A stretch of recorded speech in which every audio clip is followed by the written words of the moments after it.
Hello दोस्तों, नमस्कार। दिन भर की बड़ी खबर में सबसे पहले आपको बताएंगे, जहां मुंबई के करीब पाकिस्तान के कराची में चीन की पनडुब्बी, भारतीय नौसेना हाई अलर्ट पर, दुश्मन पर पैनी नजर। अभी की सबसे बड़ी खबर आपको बताएंगे। साथ ही साथ बताएंगे ब्रिटेन में खालिस्तानियों की अब खैर नहीं, भारत ने मांगा उच्चायोग पर हमले में शामिल संदिग्धों का ब्यौरा। जी हाँ दोस्तों, साथ ही साथ आपको बताएंगे, जहां चीन के चंगुल में फंसे नेपाल की अक्ल आई ठिकाने, पोखरा एयरपोर्ट की जांच कर दी शुरू। बताएंगे दोस्तों, जांच में अगर ऐसा निकला तो चीन के खिलाफ क्या नेपाल लेगा बड़ा एक्शन। साथ ही साथ आपको बताएंगे प्रियंका गांधी वाड्रा और केजरीवाल को चुनाव आयोग का बहुत बड़ा नोटिस, पीएम मोदी और अडानी से जुड़ा है मामला। दोस्तों, एक से एक जानकारियां बताएंगे, बने रहेगा वीडियो के अंत तक। लेकिन खबरों में आगे बढ़ने से पहले अगर आप भी अपने भारत देश का, भारतीय सेना का, भारत के संप्रभुता अखंडता का दिल से समर्थन करते और मानते कि भारतीय सेना विश्व की नंबर 1 और बेहतरीन सेना है, तो इस वीडियो का भी कर दीजिए लाइक, चैनल कर दीजिए सब्सक्राइब, बेल आइकन दबाइए, साथ ही कमेंट बॉक्स में लिख दीजिएगा जय हिंद। जी हाँ दोस्तों, तो चलते हैं पहली और सबसे बड़ी खबर की तरफ, जहां मुंबई के करीब पाकिस्तान के कराची में चीन की पनडुब्बी, भारतीय नौसेना हाई अलर्ट पर, दुश्मन पर बड़ी और पैनी नजर। जी हाँ, भारतीय नौसेना आ चुकी है हाई अलर्ट पर, कराची में चीनी पनडुब्बी पर पैनी नजर। चीन पाकिस्तान की नेवी है साथ। दरअसल चीन और पाकिस्तान की नौसेना इस समय कराची में सबसे बड़ा युद्धाभ्यास को अंजाम देने में लगी हुई है। अरब सागर पर यह अब तक का सबसे बड़ा अभ्यास है। इस अभ्यास ने भारत की एजेंसियों का सिरदर्द बढ़ा दिया है। कराची में चीन की पनडुब्बी सबसे बड़ी चुनौती है, क्योंकि ये शहर मुंबई से एकदम पास है। लेकिन भारत भी इस युद्धाभ्यास को देखते हुए हाई अलर्ट पर है। जो जानकारी आ रही है कि उसके मुताबिक भारत का सर्विलांस एयरक्राफ्ट चीन की पनडुब्बी पर नजर रखे हुए है। चीन पाकिस्तान के इस युद्धाभ्यास को सी गार्डियन 3 का नाम दिया गया है। कराची में इस समय चीन के युद्ध पोतों से लेकर एक पनडुब्बी और सहायक जहाज मौजूद है। कराची बंदरगाह जो अरब सागर पर बना है, वहां पर 9 दिनों तक यह युद्धाभ्यास चलने वाला है। चीन की टाइप 039 पनडुब्बी और इसके सहायक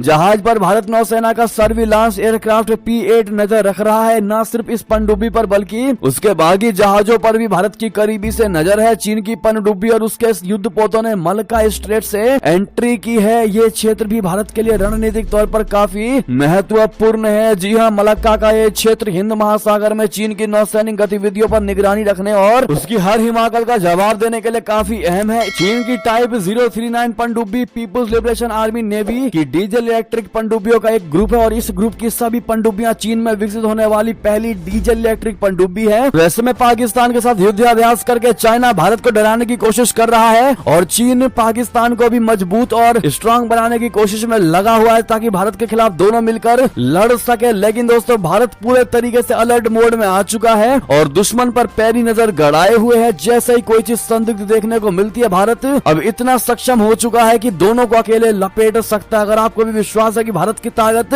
अब इतनी हो चुकी है कि दोनों देशों को अकेले लपेट सकता है, तो मेरा भारत महान कमेंट में जरूर कहिएगा। एक और खबर की बात करें, जहाँ ब्रिटेन में खालिस्तानियों की अब खैर नहीं, भारत ने मांगा उच्चायोग पर हमले में शामिल संदिग्धों का ब्यौरा। जी हाँ दोस्तों, भारत ने ब्रिटेन के अधिकारियों से उन संदिग्धों के खिलाफ सबूत मांगे हैं जो मार्च 19 को खालिस्तान समर्थक प्रदर्शन के दौरान लंदन में भारतीय उच्चायोग में हुई हिंसा में शामिल थे। राष्ट्रीय जांच एजेंसी यानी NIA ने म्यूचुअल लीगल असिस्टेंट ट्रीटी, बोले तो MLAT के तहत एक अनुरोध किया है। इस संधि के तहत NIA ने ब्रिटिश अधिकारियों से हमले में शामिल खालिस्तान समर्थकों और उनके आकाओं के विशिष्ट विवरण साझा करने के लिए कहा है। इस संबंधित घटनाक्रम में NIA ने एक अलग प्रस्ताव तैयार किया, जिसमें 2 जुलाई को सैन फ्रांसिस्को में भारतीय वाणिज्य दूतावास को निशाना बनाने वालों पर अमेरिका से विवरण मांगा गया है। जी हाँ दोस्तों, इंडियन एक्सप्रेस की एक रिपोर्ट के अनुसार केंद्रीय गृह मंत्रालय के सूत्रों ने कहा है कि यूके का दौरा करने और कई सबूत इकट्ठा करने के बाद NIA को 19 मार्च की हिंसा के बारे में कुछ इम्पोर्टेंट यानी महत्वपूर्ण सुराग मिले हैं। एक सूत्र ने कहा कि मामले में संबंधित अधिक जानकारी प्राप्त करने के लिए MLT के तहत 24 प्रश्नों का एक सेट भेजा गया है, जिसमें विरोध प्रदर्शन, विरोध के आयोजकों,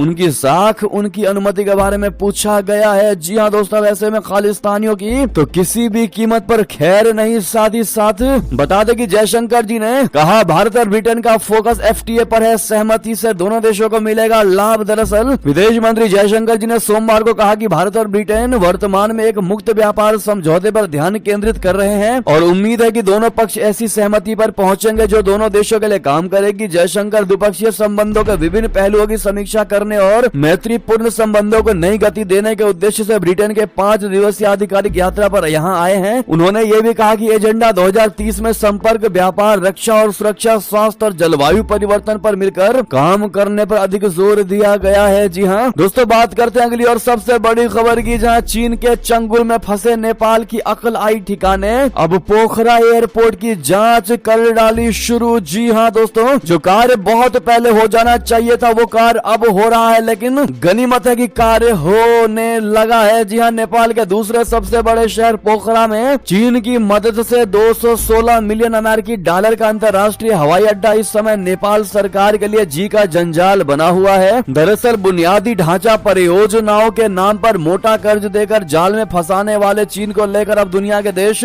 सावधान हो गए हैं और लगता है जैसे चीन के जाल में फंसे नेपाल की भी अब अकल ठिकाने आ रही है। जी हाँ, रिपोर्ट के अनुसार चीन ने कई देशों को विकास परियोजनाओं के नाम पर मोटा पैसा दे दिया है, जिसमें नेपाल भी एक है। लेकिन अब नेपाल में भ्रष्टाचार विरोधी अधिकारियों ने चीनी पैसे से बनाए गए प्रमुख हवाई अड्डे की जांच शुरू कर दी है। नेपाल प्राधिकरण के दुरुपयोग को लेकर जांच आयोग ने पोखरा में नागरिक उड्डयन प्राधिकरण के कार्यालयों पर छापा मारा और परियोजना से संबंधित दस्तावेजों को जब्त कर लिया। नेपाल के दूसरे सबसे बड़े शहर पोखरा में बना 216 मिलियन अमेरिकी डॉलर का अंतर्राष्ट्रीय हवाई अड्डा इस साल जनवरी में खुला था। एक दशक से भी अधिक समय पहले चीन हवाई अड्डे के निर्माण के लिए लोन देने के लिए सहमत हुआ था। नेपाल ने चीन राष्ट्रीय मशीनरी उद्योग निगम की सहायक कंपनी CAMC यानी KMK को यहाँ पर ठेका दिया था। जी हाँ दोस्तों, स्थानीय मीडिया ने बताया कि एजेंसी को हवाई अड्डे के निर्माण की गुणवत्ता के बारे में 20 से अधिक शिकायतें मिली हैं। अब ऐसे में दोस्तों,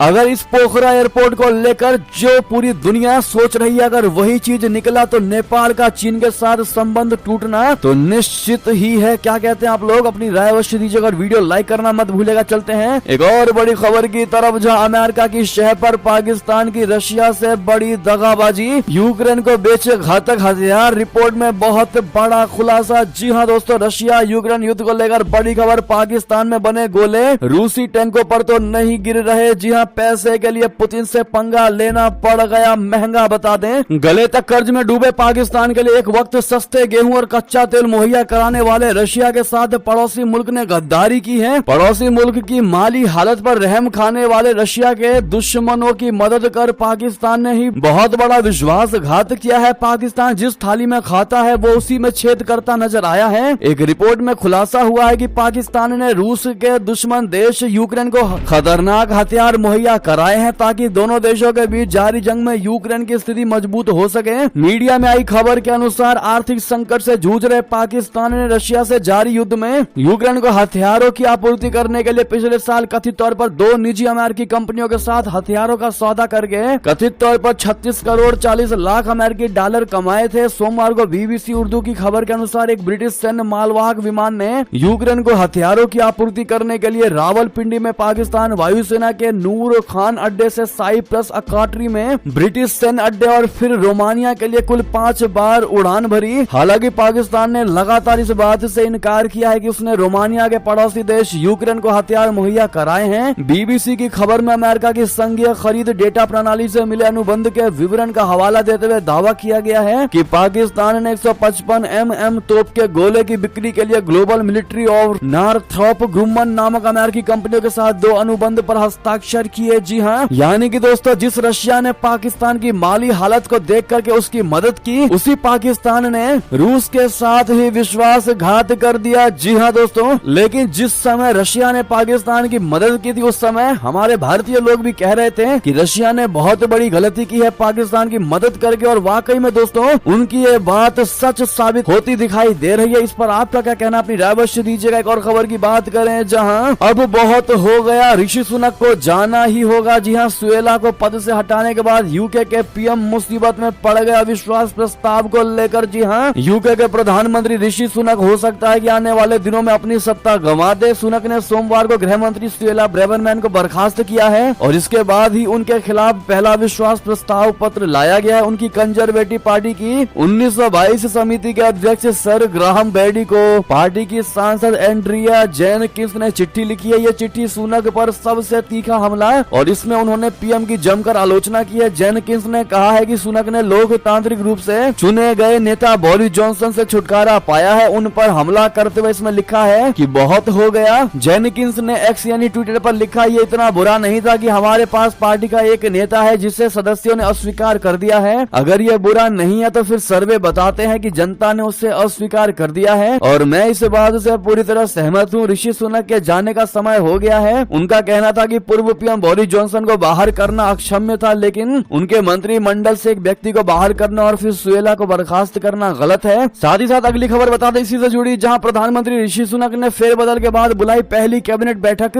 बड़े बदलावों का लिया संकल्प। जहां ब्रिटिश प्रधानमंत्री ऋषि सुनक ने गृह सचिव सुएला ब्रेवरमैन को कैबिनेट से बर्खास्त करने के बाद पूर्व प्रधानमंत्री को अपने मंत्रिमंडल में शामिल किया। सुनक ने पूर्व प्रधानमंत्री डेविड कैमरन को विदेश सचिव बनाया है। उन्होंने नए मंत्रिमंडल के साथ परिवर्तन लाने की प्रतिक्रिया ली। बड़े लक्ष्यों की तरफ संकेत करते हुए भारतीय मूल के पहले ब्रिटिश प्रधानमंत्री सुनक ने कैबिनेट सहयोगियों से कहा, आप सभी जानते हैं कि यह हमारी महत्वाकांक्षाओं की सीमा नहीं है। हम एक बेहतर भविष्य और समाज का निर्माण करना चाहते हैं हमारे बच्चों और पोते पोतियों के भविष्य के लिए, और यह टीम यही करने जा रही है। उन्होंने मंत्रिमंडल से पहले दिन से काम करने शुरू करने का आह्वान करते हुए कहा, आइए काम पर लग जाएं। साथ ही साथ दोस्तों आपको बता दें कि दिवाली पर जमीन पर बैठकर गाया रघुपति राघव राजा राम ऋषि सुनक का अंदाज देखकर आप जरूर मुस्कुरा उठेंगे। जी हाँ, ब्रिटिश पीएम ऋषि सुनक एक धर्म परायण हिंदू हैं। वे खुले तौर पर अपने आप को गौरवशाली ब्रिटिश स्वीकार करते हैं, लेकिन साथ ही ये कहने से भी नहीं कतराते कि उनकी जड़ें भारतीय हैं और उन्हें इस पर गर्व है। वे हिंदू संस्कृति पर भी बहुत गर्व महसूस करते हैं। वे कहते हैं कि ये सब चीजें उन्हें सकारात्मक ऊर्जा देती है और इसमें छिपाने वाली कोई बात नहीं है। दोस्तों उनका एक वीडियो वायरल हो रहा है जिसमें ऋषि सुनक के मंदिर में जमीन पर पालथी मारकर बैठे दिखाई दे रहे हैं। उनके साथ उनकी पत्नी अक्षता मूर्ति और दोनों बेटियां भी थी। मंदिर में और भी सैकड़ों लोग मौजूद हैं जो ढोल मजीरे के साथ रघुपति राघव राजा राम का गान कर रहे हैं। उनके साथ मिलकर ऋषि सुनक भी भगवान राम जी का गीत गा रहे हैं। ऐसे में दोस्तों ये दर्शाता है कि कैसे तन मन धन हर तरीके से ऋषि सुनक जी संपन्न है और कहीं से कहीं तक उनके अंदर एरोगेंस है ही नहीं। एक और खबर की बात करें, जहां अमेरिका का सबसे बड़ा फैसला, हमास PFJ का समर्थन करने वालों पर लगाया बहुत बड़ा प्रतिबंध।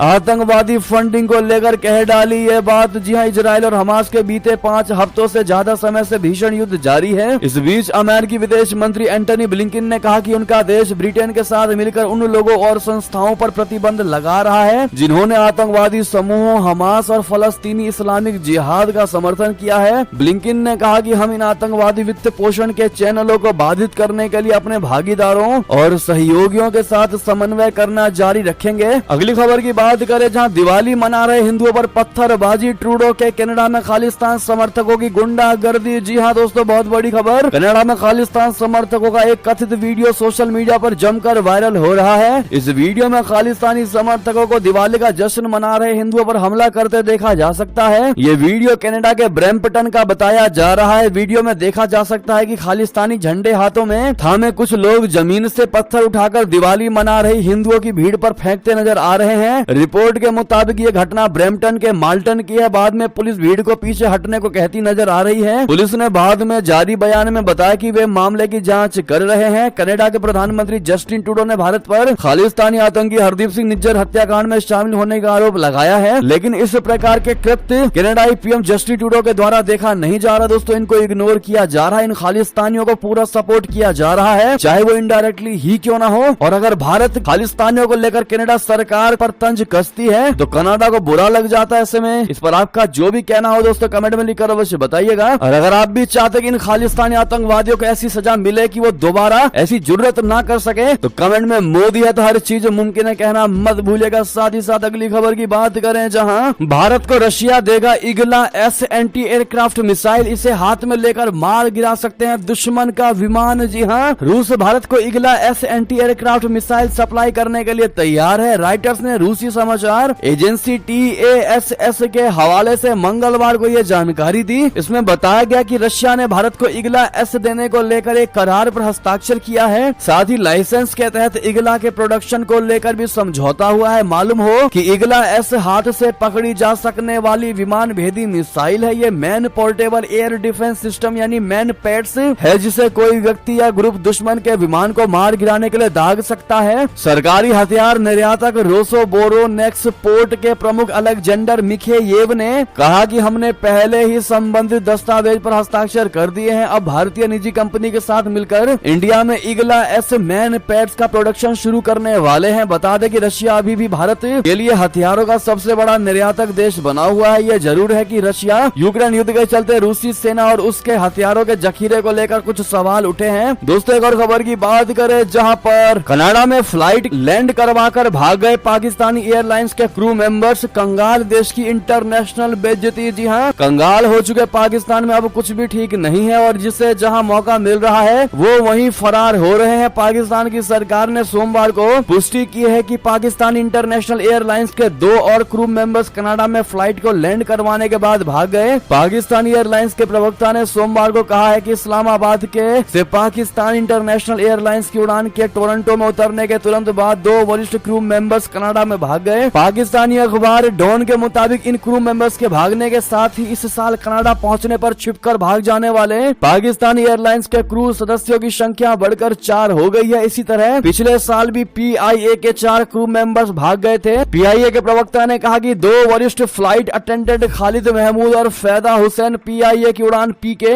772 से इस्लामाबाद से कनाडा पहुंचे थे और टोरंटो पहुंचने के बाद वे वापस देश लौटने के बजाय कनाडा में ही भाग गए। जी हाँ दोस्तों, ऐसे में किसी देश की इससे बड़ी बेइज्जती आखिर हो ही क्या सकती है। दोस्तों, अगली खबर की बात करें जहां हमास की संसद पर इजराइल का कब्जा, लहराया झंडा, स्पीकर की कुर्सी पर बैठे नजर आए सैनिक। दरअसल इजराइल हमास आतंकियों के बीच कई दिनों से भीषण जंग जारी है। इजरायली सेना ने गाजा में हमास लड़ाकों की कमर तोड़कर रख डाली है। गाजा के लगभग कई रिहायशी इलाकों में मिट्टी के ढेर में तब्दील कर दिया गया है। इजरायल रक्षा बलों ने हमास के संसद भवन पर कब्जा कर लिया है। इजरायली सेना ने इसकी एक तस्वीर भी शेयर की है। तस्वीर में आप देख सकते हैं कि इजरायली सैनिक हमास की संसद में अपना झंडा लहराते हुए स्पीकर की कुर्सी पर बैठे नजर आ रहे हैं। IDF ने एक बयान में कहा है कि इजरायली सेना के कुलीन गोलानी ब्रिगेड ने सोमवार को हमास संसद भवन पर कब्जा कर लिया। IDF सैनिकों को गाजा में संसद भवन में इजरायली झंडा लहराते हुए भी देखा गया। इजरायली सैनिक स्पीकर की कुर्सी पर बैठे हुए हैं। इजरायली सेना के मुताबिक IDF ने हमास की 24 बटालियनों में से 10 की प्रभावशीलता को तोड़ दिया है। इजरायली रक्षा मंत्री योव गैलेंट ने कहा कि इजरायली सैनिक प्लान के मुताबिक काम कर रहे हैं और खुफिया जानकारी का इस्तेमाल करते हुए सटीकता से हमास का खात्मा कर रहे हैं। जी हाँ दोस्तों,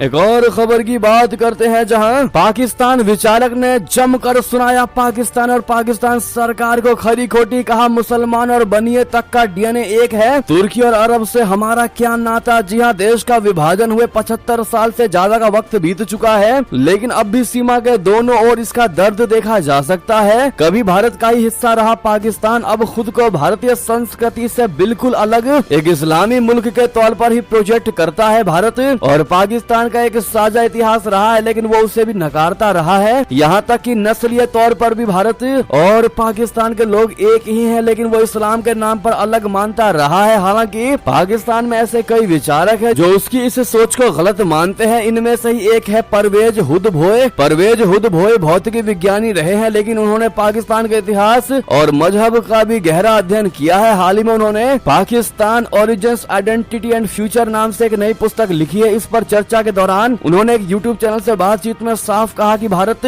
और पाकिस्तान का साझा इतिहास है, शेयर्ड हिस्टोरी है। वो कहते हैं कि जब तक पाकिस्तान इस बात को स्वीकार नहीं करेगा तब तक वो अपनी पहचान के संकट से गुजरता रहेगा। उन्होंने यहाँ तक कहा कि भारत के एक बनी और मेरे जैसे मुसलमान का भी DNA एक है। उन्होंने कहा कि यदि हम परिवार का भी DNA निकाले तो हमारा ओरिजिन कहीं ना कहीं एक ही मिलेगा। वो कहते हैं कि आज पाकिस्तान में अर्तुगरुल गाजी जैसे ड्रामा चल रहे हैं। ये तुर्की का इतिहास है, लेकिन हम उससे खुद को जोड़ रहे हैं, जबकि भारतीय उपमहाद्वीप का तो अलग ही इतिहास है। उन्होंने कहा कि पाकिस्तान में आज खुद को अरब या तुर्कों से जोड़ने की होड़ है। यही वजह है कि हर शख्स अब खुद को सैयद बताने में जुटा है। यही पाकिस्तान का असल संकट है। ऐसे में दोस्तों, इस पाक विचारक ने पाकिस्तान की रियलिटी पूरे देश के सामने खोल दी है दोस्तों, और उसकी हकीकत और उसके रोने धोने वाली विचार के नाटक को भी उजागर कर दिया। इस पर दोस्तों आपका क्या कमेंट करना है, कमेंट में लिखकर अवश्य बताइएगा। अगली खबर की बात करें जहां पूरी दुनिया के सबसे अमीर शख्स एलन मस्क ने पीयूष गोयल से मांगी माफी। आखिर क्या है वजह, बता दें। दुनिया के सबसे अमीर आदमी और टेस्ला के CEO एलन मस्क ने भारत के वाणिज्य मंत्री पीयूष गोयल से सोशल मीडिया प्लेटफॉर्म X पर माफी मांगी है। बता दें कि केंद्रीय मंत्री पीयूष गोयल 4 दिवसीय यात्रा पर अमेरिका में है। दरअसल वाणिज्य मंत्री पीयूष गोयल ने कैलिफोर्निया के फ्रेमोंट में टेस्ला की फैक्ट्री का दौरा किया था। इस दौरान एलन मस्क वहां उपस्थित नहीं थे, जिसको लेकर उन्होंने अब सोशल मीडिया पर माफी मांगी है। पीयूष गोयल ने टेस्ला की फैक्ट्री का दौरान करने के बाद एक्स पर लिखा था कि कैलिफोर्निया के फ्रेमोंट स्थित टेस्ला की अत्याधुनिक विनिर्माण सुविधा का दौरा किया। प्रतिभाशाली भारतीय इंजीनियरों और वित्त पेशेवरों को वरिष्ठ पदों पर काम करते हुए गतिशीलता में बदलाव के लिए टेस्ला की उल्लेखनीय यात्रा में योगदान करते हुए देखकर बेहद खुशी हुई। दोस्तों इस पर एलोन मस्क की ओर से जवाब आया है। एलोन मस्क ने लिखा कि आपका टेस्ला आना सम्मान की बात है। आज कैलिफोर्निया की यात्रा नहीं कर पाने के लिए मुझे खेद है, लेकिन मैं भविष्य की तारीख में मिलने के लिए उत्सुक हूँ। दोस्तों अगली खबर की बात करें, जहां उत्तरकाशी से बड़ी खबर सुरंग को लेकर, जहां सुरंग में फंसे 40 मजदूरों में से 2 मजदूर की बड़ी खबर सुरंग को लेकर, जहां सुरंग में फंसे 40 मजदूरों में से 2 मजदूर की बिगड़ी अचानक तबीयत। 900 मिलीमीटर के पाइप के जरिए लोगों को निकालने की हो रही है कोशिश। जी हां दोस्तों, इस हादसे पर यह बड़ा अपडेट निकलकर सामने आया है। उत्तराखंड के उत्तरकाशी में सिलक्यारा बड़कोट सुरंग के अंदर फंसे 40 मजदूरों को बचाने की कोशिशें जारी है। बचाव दल अब फंसे हुए मजदूरों को बाहर निकालने में मदद करने के लिए सुरंग के अंदर 900 मिलीमीटर पाइप लगाकर रास्ता बनाने की कोशिश कर रहे हैं। सुरंग के अंदर फंसे 40 में से 2 मजदूरों की आज तबीयत भी खराब हो गई, जिसमें एक को उल्टी और चक्कर आया और एक को सर दर्द की शिकायत के बाद प्रशासन ने कंप्रेसर के जरिए दवा उपलब्ध करवाई। मंगलवार को यह रेस्क्यू ऑपरेशन तीसरे दिन पहुंच गया। इससे पहले दिन में पाइप और ड्रिलिंग मशीनों से लदे ट्रक सुरंग स्थल पर पहुंचे। मशीनों को क्षैतिज दिशा यानी हॉरिजॉन्टल डायरेक्शन में काम करने के लिए तैयार किया जा रहा है, ताकि पाइप को मलबे के जरिए नीचे की ओर धकेला जा सके और श्रमिकों को निकाला जा सके। अब सुरंग में जाने के लिए 900 मिलीमीटर पाइप डाला जा रहा है, जिसके जरिए मजदूरों को निकालने की कोशिश की जाएगी। बचाव टीमों के अलावा ऑपरेशन के लिए जरूरी सभी मशीनरी और उपकरण साइट पर लाए गए हैं। ऑपरेशन में तेजी लाने के लिए सिंचाई विभाग के अधिकारी भी सोमवार रात सुरंग स्थल पर पहुंचे। बहरहाल दोस्तों, इन मजदूरों के लिए आप लोग दुआएं जरूर करिएगा। एक और खबर की बात करें, जहां प्रियंका गांधी वाड्रा और केजरीवाल को चुनाव आयोग का नोटिस। पीएम मोदी और अडानी से जुड़ा है मामला, बता दें चुनाव आयोग ने कांग्रेस की महासचिव प्रियंका गांधी और आम आदमी पार्टी के संयोजक अरविंद केजरीवाल को नोटिस थमाया है। भारतीय जनता पार्टी की ओर से शिकायत के बाद दोनों नेताओं को नोटिस दिया गया है। वहीं अरविंद केजरीवाल को आम आदमी पार्टी के ट्विटर हैंडल से प्रधानमंत्री के ही खिलाफ अपमानजनक ट्वीट के लिए नोटिस मिला है। दोनों नेताओं को 16 नवंबर तक अपने अपने बयान पर जवाब देने को कहा गया है। चुनाव आयोग ने दोनों के खिलाफ उचित कार्रवाई करने की भी बात कही है। आम आदमी पार्टी का आधिकारिक ट्विटर हैंडल से पीएम मोदी और गौतम अडानी को लेकर एक वीडियो पोस्ट किया गया था। वीडियो में बताया गया कि पीएम मोदी लोगों के लिए नहीं बल्कि एक उद्योगपति के लिए काम करते हैं। इस पर बीजेपी ने आपत्ति जताते हुए शिकायत की थी। चुनाव आयोग ने इस वीडियो पर केजरीवाल को नोटिस थमाया है। नोटिस में कहा कि ट्वीट प्रथम दृष्टया एमसीसी यानी आदर्श आचार संहिता और साथ ही चुनाव और दंड कानूनों का उल्लंघन करते हैं। उनसे 16 नवंबर तक अपना बयान स्पष्ट करने के लिए कहा है। साथ ही ये भी पूछा है कि आपके खिलाफ एमसीसी और चुनाव और दंड कानूनों के उल्लंघन के लिए उचित कार्रवाई क्यों न की जाए। चुनाव आयोग की नोटिस पर अब तक केजरीवाल और प्रियंका गांधी की ओर से कोई जवाब या प्रतिक्रिया नहीं आई है। जी हां दोस्तों, एक और खबर की बात करें, जहां सीएम शिवराज के गढ़ में थी सपा प्रत्याशी मिर्ची बाबा की सभा। खाली पड़ी रही कुर्सियां तो लौट गए अखिलेश यादव। जी हां, उत्तर प्रदेश के पूर्व मुख्यमंत्री अखिलेश यादव मध्य प्रदेश में समाजवादी पार्टी से प्रत्याशी मिर्ची बाबा के समर्थन में चुनावी सभा को संबोधित करने वाले थे, लेकिन सभा स्थल पर कुर्सियां खाली होने के कारण वापस लौट गए। मुख्यमंत्री शिवराज सिंह चौहान के गढ़ बुधनी में आयोजित सभा की सभा में गिनती के लोग पहुंचे थे। इसी वजह से अखिलेश यादव ने बुधनी नर्मदा घाट पर पूजा अर्चना कर लौटना ही उचित समझा। अखिलेश यादव ने मीडिया से चर्चा करते हुए कहा कि बुधनी की जनता समाजवादी पार्टी के प्रत्याशी मिर्ची बाबा का सहयोग और समर्थन करे। वहीं उन्होंने योगी आदित्यनाथ से मिर्ची बाबा की तुलना करते हुए कहा कि हमारे बाबा भी उत्तर प्रदेश वाले बाबा से कम नहीं है और दोनों को साथ खड़ा कर दिया जाए तो हमारे 20 और वो 19 ही निकलेंगे। जी हाँ, इस पर आपका क्या जवाब होगा दोस्तों, कमेंट में लिखकर अवश्य बताइएगा। बहरहाल ये थी की सारी बड़ी खबरें। आपको हमारी खबर कैसी लगी? आशा करता हूँ बहुत अच्छी लगी होगी। अगर थोड़ी भी अच्छी लगी तो इस वीडियो को दोस्तों में, भाइयों में, साथियों में, रिश्तेदारों में शेयर जरूर कर दीजिएगा। व्हाट्सएप, फेसबुक, ट्विटर के माध्यम से, और अभी कर दीजिए इस वीडियो को लाइक, चैनल कर दीजिए सब्सक्राइब, बेल आइकन दबाइए। साथ ही कमेंट बॉक्स में लिख दीजिएगा जय हिंद जय भारत। और यहाँ तक बने रहने के लिए आप सभी का बहुत बहुत धन्यवाद।